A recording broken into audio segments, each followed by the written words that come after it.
দিন শিখছে না, যার কারণে দেখুন কিশোর গ্যাং। আজকে একজনের সাথে কথা হয়েছে, যুবকদেরকে বললেও তারা কথা শোনার চেষ্টা করে, তাও কিন্তু ছোট কিছু ছেলে মেয়ে আছে, কিশোর কিশোরী, এরা এত সেন্সিটিভ, এত বেয়ার আর বেয়াদব যে এদেরকে বললেও তারা শোনার চেষ্টা করে না। আজকের সবচেয়ে বড় আমাদের সমস্যা হচ্ছে, আগামী দিনের সমস্যা আরো বেশি হতে পারে, কিশোর গ্যাং। এই ছোট ছোট ছেলে মেয়েরা ঐক্যবদ্ধ হয়ে সন্ত্রাসী কর্মকাণ্ড শুধু করে না, নেশার সাথে জড়িয়ে গিয়েছে। কথাকে ঠিক বললাম? দোস্ত, ভালো করে বোঝার চেষ্টা করুন। বাংলাদেশে প্রায় 1 কোটির মতো মানুষ নিয়মিত নেশা করে, প্রায় 1 কোটির মতো মানুষ নেশা করে।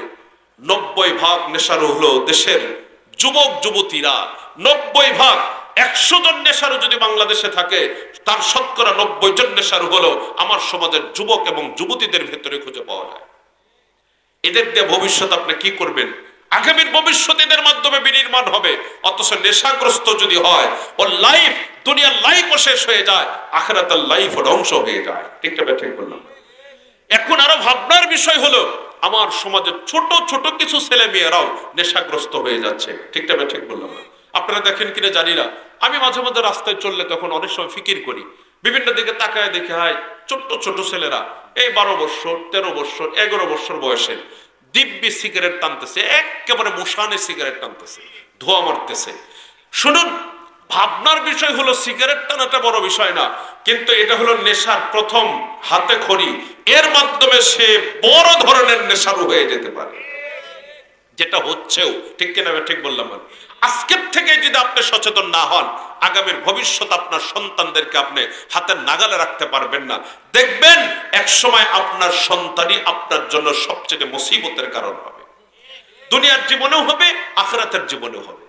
আমি বাস্তব জানি, আমার থেকে পরামর্শও করেছে, আমার থেকে ডাইরেক্টলি কোরআন সুন্নাহর আলোকে জানতে চেয়েছে, হুজুর আমার ছেলে নেশাগ্রস্ত হয়েছে, এমন ভাবে ওর রগরিসার ভিতরে নেশা চলে গিয়েছে, কোন ক্রমে আমাদেরকে স্বস্তিতে থাকতে দেয় না। হুজুর বলেন, একে কি ইনজেকশন পুশ করে, অথবা একে কি মানে বন্দুক গুলি করে, কোনো না কোনো ভাবে তাকে কি হত্যা করা যায় কিনা?